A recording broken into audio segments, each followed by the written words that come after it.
Hi, everyone, and welcome back to Serviced Accommodation Secrets, the podcast all about service accommodation and the information that I can help you with to have a successful service accommodation business. In the last episode, I talked about the structure of a company. So, how are you actually going to structure your business? Where you're going to be a sole trader, a limited company, an LLP. It's quite important that you try and get that right from the start because it is the foundation of your business is the type of company you're going to have. So just make sure that you try and listen to that one before you listen to this one. And let's get started on this week's episode. So this time I just wanted to talk about, now you've decided that what structure you want for your business, how are you going to go about finding properties? So again, this really depends on what you want to do. So are you going to be able to purchase property yourself? Are you going to look at the rent to service accommodation model? Are you going to look at a JV with someone so that they basically put in some of the money for the property? It really sort of does matter. That really does depend on what it is that you want to do. So also it depends what area. Are you going to look at the area that you're going to work in? So quite often when you're first starting out, I would actually say best thing to do would be to start somewhere local to you. Get yourself set up so that you can basically get the experience rather than taking something somewhere else. You're then relying on someone to manage it for you. If you don't know the business, you don't know what you expect of them. So you wouldn't know if they're not doing it correctly.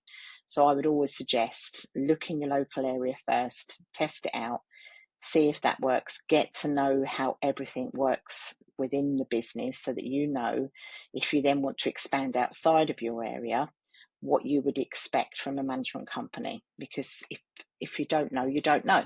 So you need to understand how the business works itself and then, look at a management company later down the line if that's something that you wanted to do.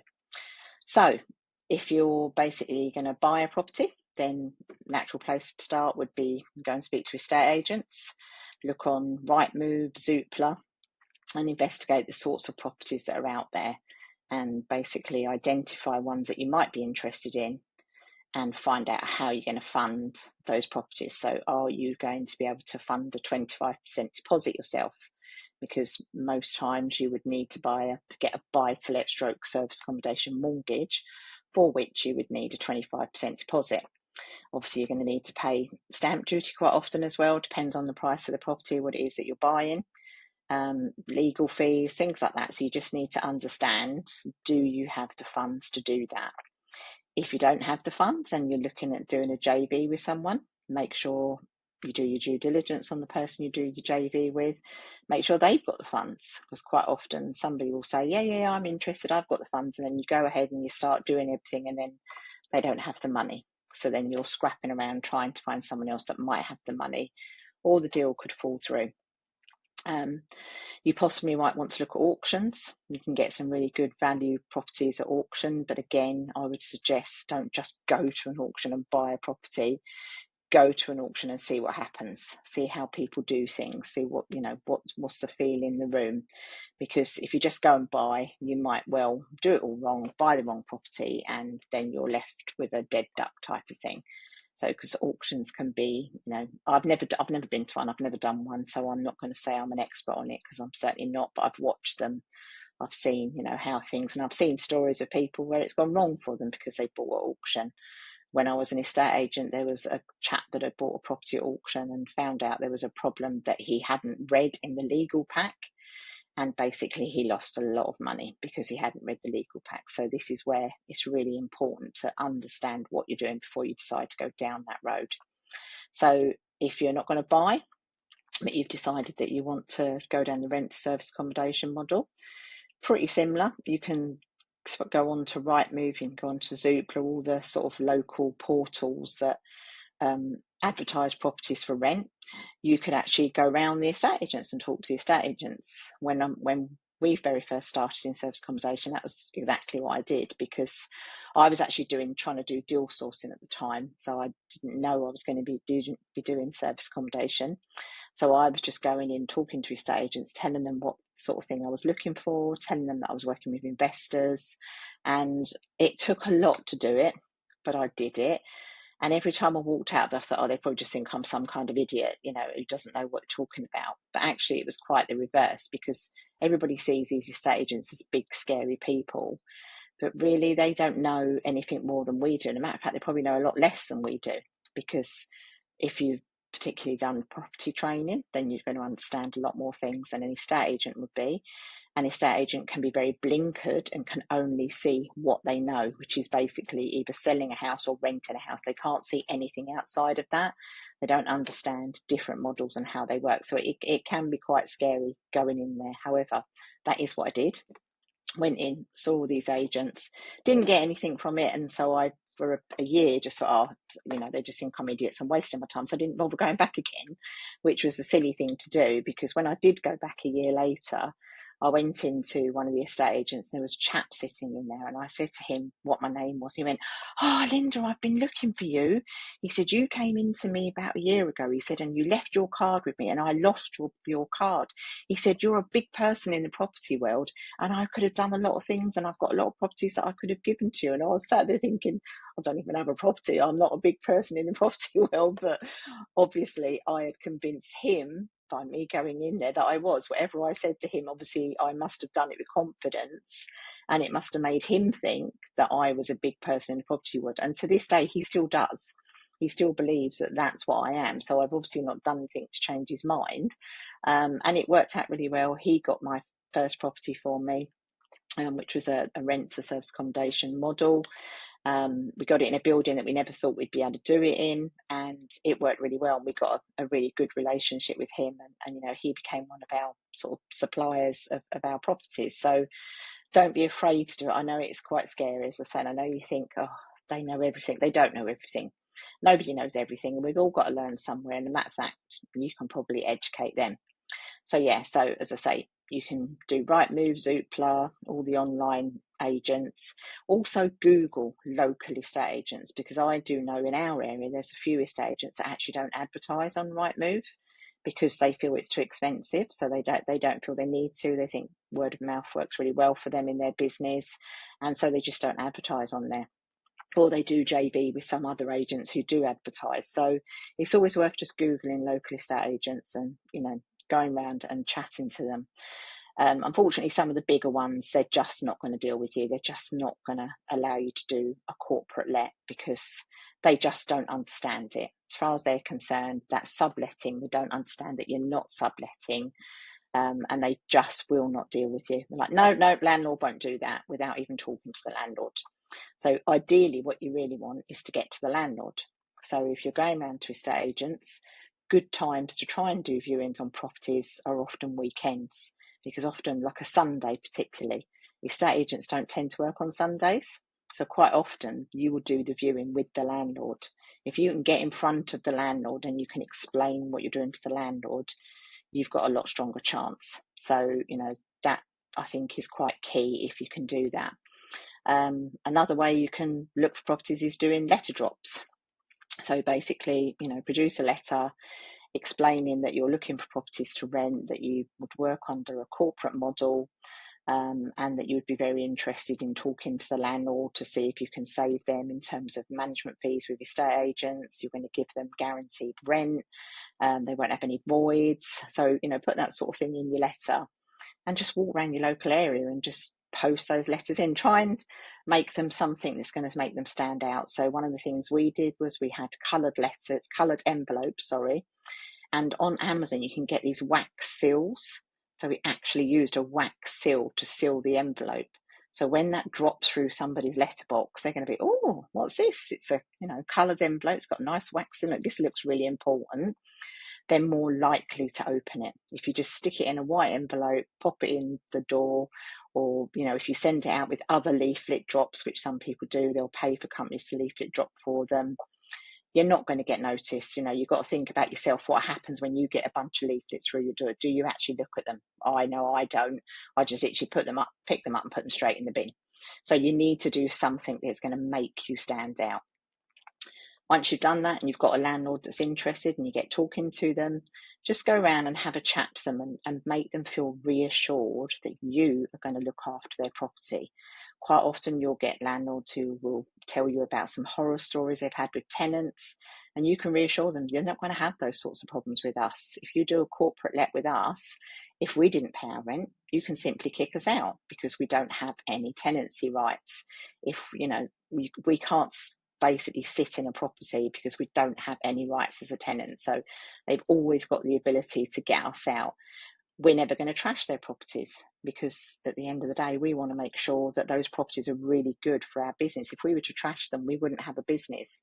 So we're actually going to look after the properties much, much better than a standard tenant would do.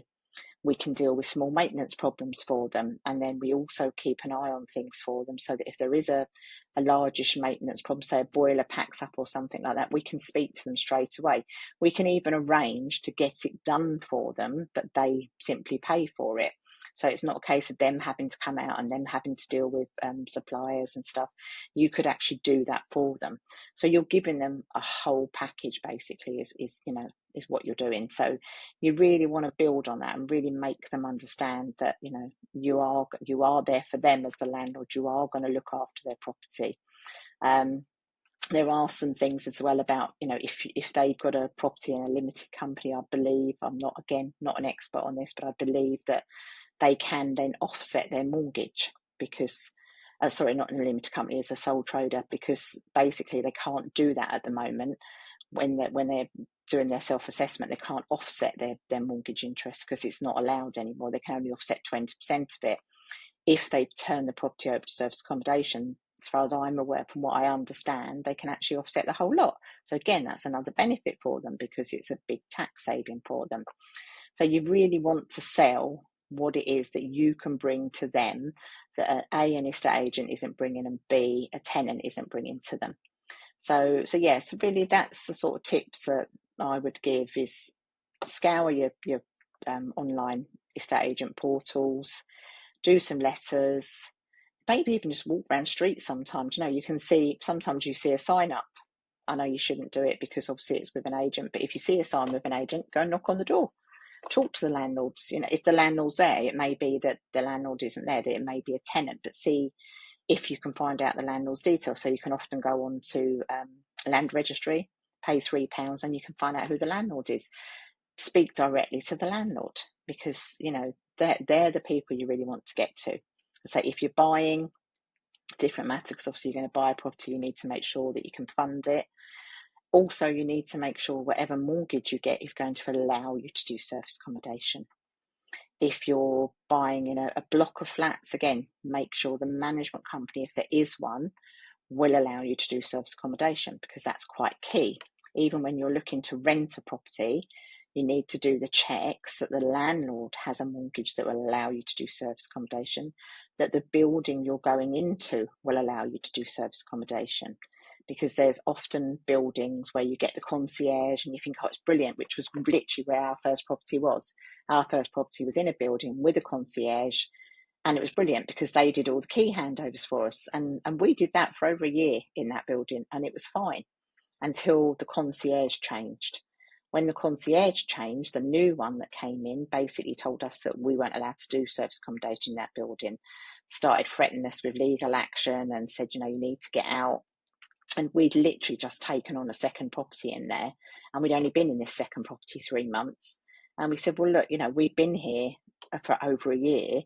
I don't understand why suddenly it's a problem. What do you think we're doing that's wrong? The estate agent actually argued the point for us as well. The estate agent said they're not doing anything wrong. They are still doing technically residential because they do have people that come and stay here for 2-3 months at a time. So what is it that you believe they're doing wrong? And they were like, no, our management company doesn't allow it. You're not allowed to do it in here. So we had to get out of that property after 3 months because we weren't allowed to stay there. The landlord didn't want all the hassle with the management company, and we didn't want hassle. We didn't want to be going down the legal route. So we just said, okay, look, we'll just cut our losses and we'll just get out. So that's what we did. So it's really, really key when you're looking that you make sure that the property you're going to be doing service accommodation in does allow it, because it'll often be the management companies that will prevent you from doing it.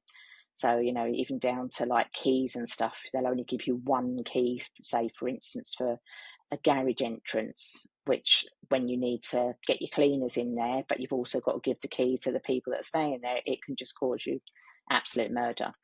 So you really have to be 100% sure. Don't just think that because an estate agent says to you, yeah, it's okay, that it is okay. You need to make sure you do your due diligence. And fortunately, the agents we work with do that for us anyway. They always check it out because they understand and they do check those types of things out. So yeah, just always, always, always be 100% sure before you do anything that you can do it, because you don't want to have a dead duck sitting there. You don't want to be tied into a rental contract that suddenly you can't do service accommodation and you're left in this situation. Well, I've got to pay this rent because I've guaranteed it. What am I going to do now? But again, if you have done that and you've rented it, speak to the agent if you've rented it through an agent, because nobody wants to see anybody in trouble, and they will help you out. They will try and rent the property out for you. You will have to pay the rent in the meantime, but they will try and rent the property out for you. So always try and build that rapport. Don't ever try and go behind the back of an estate agent. Don't try and do anything underhand, because if you do, you're never going to have that relationship with them. You're never going to win. So always just try and go about things the right way. So yeah, so they're the things that I would say, purchase, rent, JV with people, try and get a bit of experience, do in your local area to start off with. And, try it out. If you're going for rental, do try and get a 6-month break clause in there. I always do that, because I have had properties where I thought they were going to do really well and they didn't. So after 4 months, I was able to give 2 months notice and get out, because you don't want something that you tried into for 3 years and you can't get out of it. So always try and stick a break clause in there. And hopefully you'll have a really good, successful business and it will work out well for you. So happy house hunting. And I'd love to know if any of you gained anything from this, if you have managed to find a property using some of the strategies I've discussed. I'd love you to come and join our Facebook group, Serviced Accommodation Secrets. I'll put a link in the bio, and also I'll put my email address there so you can drop me an email about anything at all, and always here to help. So thank you very much for listening.